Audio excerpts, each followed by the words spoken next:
Salut tout le monde, comment ça va? J'espère que ça va bien. Vu les circonstances, c'est encore par vidéo qu'on est avec vous. Euh, mais c'est vrai, sincèrement, vous nous manquez grave, quoi. On a hâte de vous retrouver, de passer du temps avec vous. On a plein de projets en tête avec ma femme et on se réjouit de passer du temps avec vous dans la présence de Dieu, mais aussi à rigoler, à se réjouir ensemble, à avoir du fun ensemble, quoi. Si c'est possible, ben, on espère que ça sera possible cet été, qu'on puisse peut-être faire même une sortie, quelque chose ensemble. On verra si ce sera possible ou pas. Et puis si c'est pas le cas, eh ben on attendra la rentrée.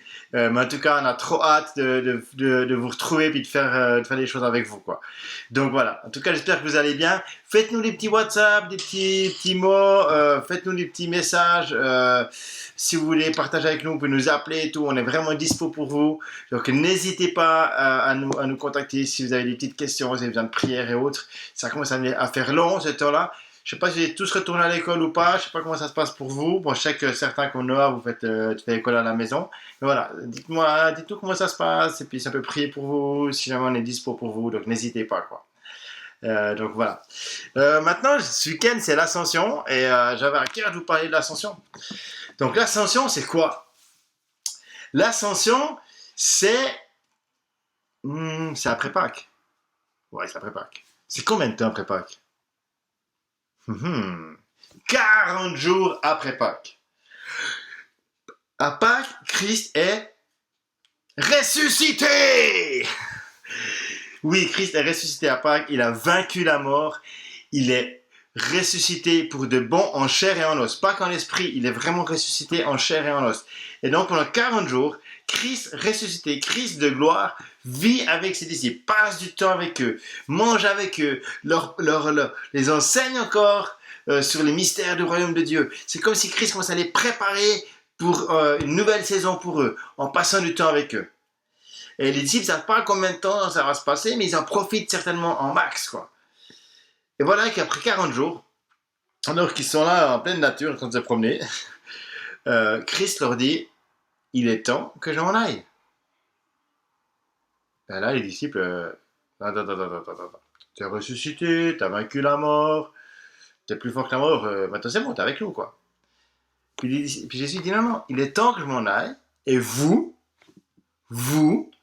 ai équipé, préparé, j'ai passé du temps avec vous, je vous ai activé pour que vous puissiez rentrer dans votre ministère. Et vous maintenant, allez et faites de toutes les nations des disciples.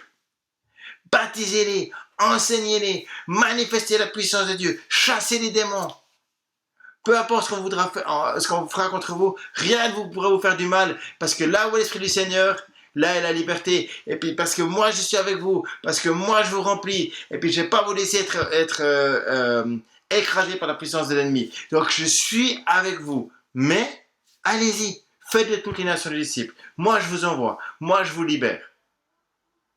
Alors là, les disciples disent, ok, cool, peut-être. Ou peut-être qu'ils sont plutôt, merci, mais concrètement, comment, quoi?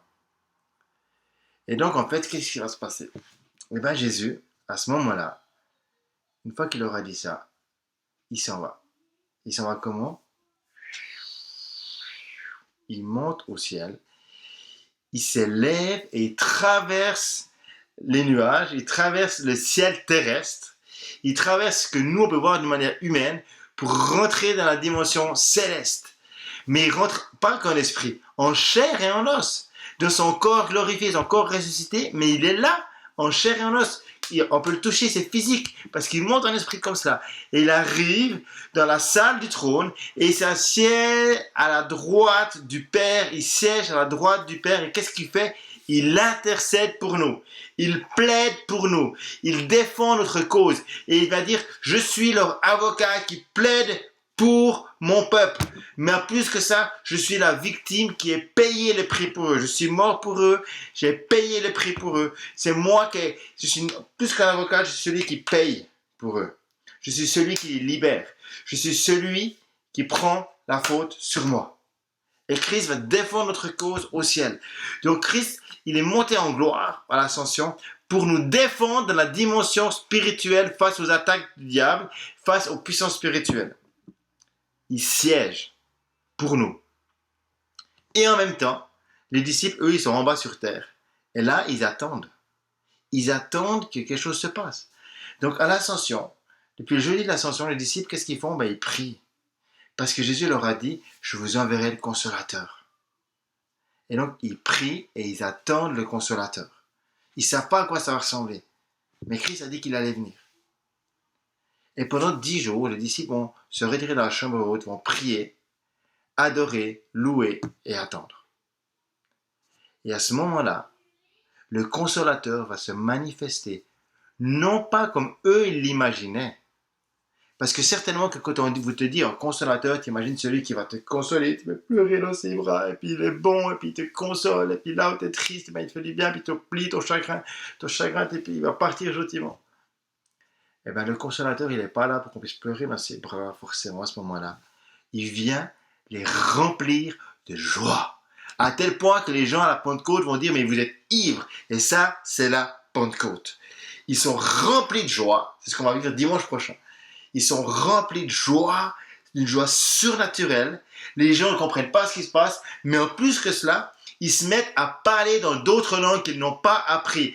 Des langues, des peuples qui sont là dans la ville, qui sont venus pour la fête de la Pentecôte, qui est une grande fête juive. Ils sont là à ce moment-là et ils célèbrent. Ils célèbrent Dieu, ils parlent des mystères de Dieu, ils parlent de combien Dieu est bon dans les langues qu'ils n'ont pas appris. Et les gens qui sont là dans la ville entendent parler des mystères de Dieu dans leur langue. Et c'est la naissance de l'Église. 3000 âmes sont sauvées en une journée. Puis après, on parle de 5000 âmes, mais puis l'Église naît. La puissance de Dieu se manifeste. Il y a des miracles, il y a un paralytique, par exemple, sur les marches du temple, qui est guéri, comme ça, et puis il y en a d'autres et d'autres et d'autres. Et Pierre va dire, je n'ai ni or ni argent, mais ce que j'ai, je te le donne, lève-toi et marche, ce paralytique. Et il y en a d'autres. Et ça va être le début de l'Église. Et là, ils vont faire de toutes les nations des disciples. Parce qu'ils se mettent à parler dans des langues qu'ils n'ont pas appris.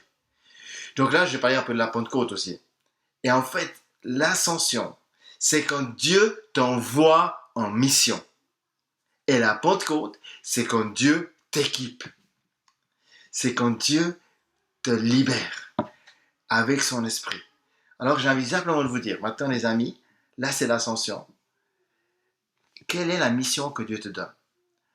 Où est-ce que Dieu t'envoie? Vers qui est-ce que Dieu t'envoie? Est-ce que c'est vers tes copains d'école? Est-ce que c'est vers ta famille? Est-ce que c'est vers des gens de ton quartier?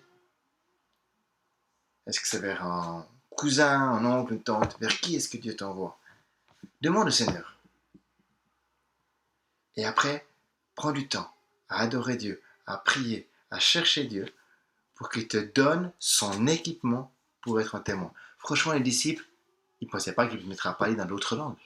Imagine-toi que tout d'un coup, paf, à la Pentecôte, on reçoit le Saint-Esprit là, à plusieurs dans l'église et autres. Et lorsqu'on se retrouve dans la ville de Toulouse, on va se promener dans les rues et on se met à parler des mystères de Dieu en arabe, en portugais, en turc, en espagnol, en lingala, je sais pas moi, en tamoul, en différentes langues qu'on peut trouver ici, en anglais, en espagnol, etc.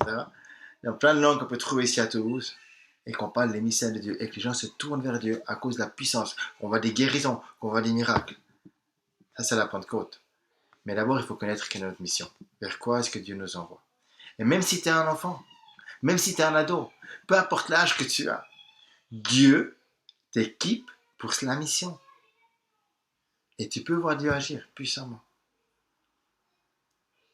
Il y a des témoignages tellement forts d'enfants qu'on peut témoigner des mystères de Dieu. Vous savez, mon petit Joshua, lorsqu'il avait 4 ans, une fois, il a pris la main d'une caissière dans un supermarché en Suisse qui venait de dire à ma femme qu'elle avait mal au genou, que c'était difficile.